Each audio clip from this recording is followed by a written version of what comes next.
Station এবং দমদম বিমানবন্দরে এবং রেস কোর্স চপার দাঁড়িয়ে রয়েছে দমদম বিমানবন্দরে। আমাদের সঙ্গে এলিনা রয়েছেন। পুলিশকে দেখাচ্ছে লাইনাটা তো দিদির হাতে বলছে জয় শ্রীরাম বলা যাবে না, এটা পশ্চিম বাংলা কেন বলবো না? আমরা বারবার বলবো জয় শ্রীরাম।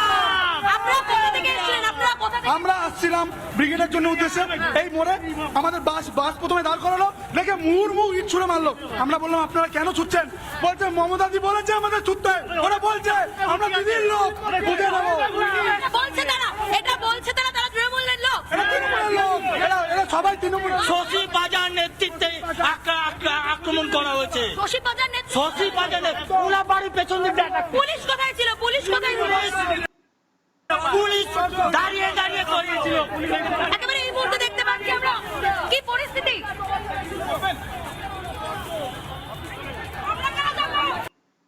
একেবারে এই মুহূর্তে তুমি দেখতে পাচ্ছ পুলিশের যারা উচ্চপদস্থ আধিকারিক তারা কিন্তু এই মুহূর্তে ঘটনাস্থলে এসেছেন। মুহুর্মুহু ইট ছোড়া হয়েছে, পাথর ছোড়া হয়েছে বিজেপি কর্মীদের উদ্দেশ্য করে, যারা শুধুমাত্র ব্রিগেড প্যারেড গ্রাউন্ডে আসছিলেন।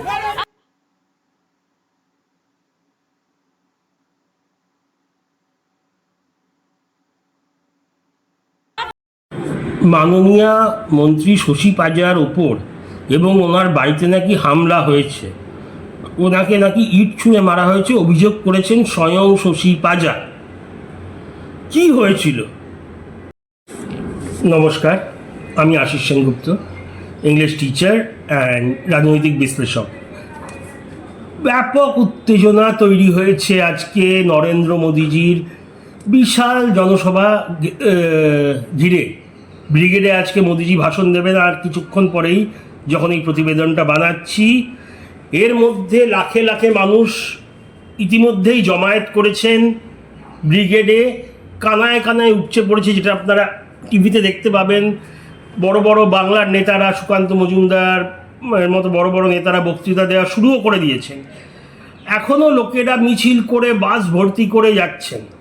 এই ঘটনাটি ঘটেছে মাননীয় মন্ত্রী শশী পাজার বাড়ির বা এলাকার সামনে। গিরিশ পার্ক দিয়ে বাস ভর্তি বিজেপি সমর্থকরা যাচ্ছিলেন, মিছিল করে যাচ্ছিলেন।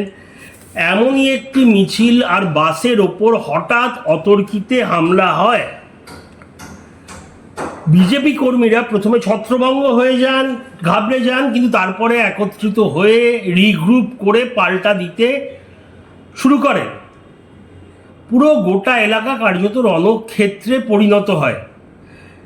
একদিকে জিহাদি বাহিনী তৃণমূলের, ওনারা বলছেন জিহাদি বাহিনী, বুঝে নিন। বিভিন্ন গলি গলি থেকে মুহুর্মুহু ইট বৃষ্টি হতে থাকে। এমনও অভিযোগ আসে যারা হামলা করেছে বা বিজেপির মিছিল বাসের ওপর, তারা নাকি বন্দুক এইসবও সাথে রেখেছিল। তো বিজেপি কর্মী সমর্থকরাও তারপরে ভয়ানক পাল্টা দিতে শুরু করেন যে দাঁড়িয়ে দাঁড়িয়ে কেন মার খাবো। মাঝখানে পুলিশ বাহিনী আটকাবার চেষ্টা করছে। এর মধ্যে শশী পাজার বাড়ির সামনে বা বাড়িতেও বোধহয় ভাঙচুর হয় এবং পুলিশ এসে পৌঁছেছেন ওনার বাড়িতে। বিজেপি কর্মী সমর্থকদের অভিযোগ যে যেহেতু ওনারা জয় শ্রীরাম স্লোগান দিয়ে যাচ্ছিলেন, তাই হামলা। এখানে নাকি জয় শ্রীরাম বলা যাবে না। এদিকে বিজেপি কর্মীদের বক্তব্য, এটা তো পশ্চিমবাংলা, ভারতে, কেন জয় শ্রীরাম বলবো না? সেই থেকে ঝামেলা শুরু। ঝামেলা যখন এই প্রতিবেদন বানাচ্ছি, দফায় দফায় ঝামেলা হচ্ছে। পুলিশ চেষ্টা করছে বন্ধ করে দেওয়ার, কিন্তু এখনও পুরোপুরি সফল হয়ে ওঠেনি। প্রশ্ন হচ্ছে কেন এই মিছিলে হামলা? শান্তিপূর্ণ মিছিল যাচ্ছে, ব্রিগেডে যাচ্ছে, ব্রিগেড হবে, কেউ আটকাতে পারবে না, তাহলে হামলা কেন? ব্যাপারটা হলো তৃণমূলের বোধহয় ভয় এসেছে। কেন যা মানুষের প্রতিক্রিয়া, জনগণের প্রতিক্রিয়া অনেক মহলেই ভাবা হচ্ছে এবারে তৃণমূল শুধু হারবে না, খুব বাজেভাবে হারতে চলেছে, এবং সেটাই ভয়ের উৎস।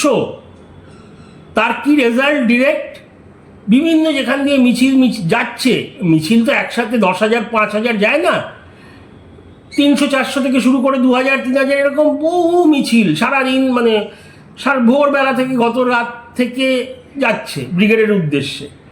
তো তো এরকম মিছিলগুলোতে হামলা, আর বেশিরভাগই শান্তিপ্রিয় মানুষ, তার উপরে যদি লাঠি, বড় বড় থান ইট, বড় বড় পাথর ছোড়া শুরু হয়, যে কেউ ভয় পেয়ে ছত্রভঙ্গ হয়ে যাবে। যখন 5-6 জনের মাথা ফাটবে, মুখ ফাটবে, রক্তারক্তি হবে, তখন তো একটা ফিয়ার, প্যানিক ফ্যাক্টর তৈরি হবেই।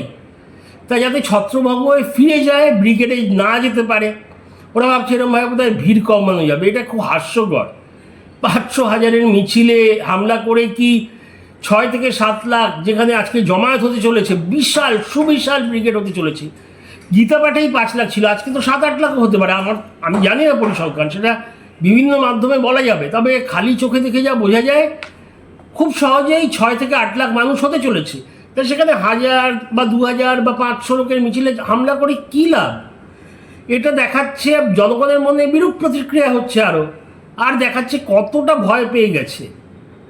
বিজেপির একজন নেতা তমগ্ন ঘোষেরও নাকি গুরুতর বা বেশ ভালোই আঘাত এসছে। তাই এরমভাবে কি স্বতঃস্ফূর্ত জনগণকে আটকানো যায়? কোনো লাভ হবে?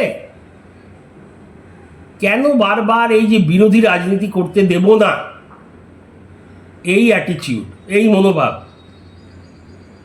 এটা গণতন্ত্র বিরোধী থাকবেই। লোকের পছন্দ হলে আপনার পাশে থাকবে, নয়তো অন্য দলের পাশে থাকবে।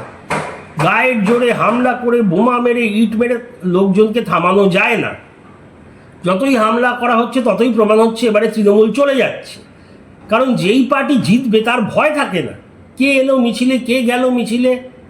উত্তরপ্রদেশে তো কত মিছিল হয়, সমাজবাদী পার্টি, বহুজন সমাজবাদী পার্টি, কংগ্রেস। গুজরাটে হয়, গুজরাটে রীতিমতো স্লোগানিং হয়, বিরোধিতা হয় বিজেপির। কই হামলা হয়েছে কখনো? না। কারণ যেই পার্টি জানে যে আমরা কাজ করছি ঠিকঠাক, আমাদের মিথ্যে কথা বলতে হচ্ছে না, মিথ্যে পাঁচালি গাইতে হচ্ছে না, তাদের ভয় থাকে না। বিরোধীরা একবার কেন, রোজ ব্রিগেড করলেও সেই পার্টি বা শাসক দলের ভয় থাকবে না, হামলা করতে হবে না যে বাবা লোকেদের কাছে যাচ্ছে। এই জনগণের কাছে যাচ্ছে, এটাই তো ভয়। জনগণের কাছে সত্যিটা তুলে ধরবে, এটাই ভয়। অতি নিন্দনীয় ব্যাপার হলো আজকে। আপনাদের মতামত জানাবেন। অনেক অনেক ধন্যবাদ। জয় হিন্দ, বন্দে মাতরম।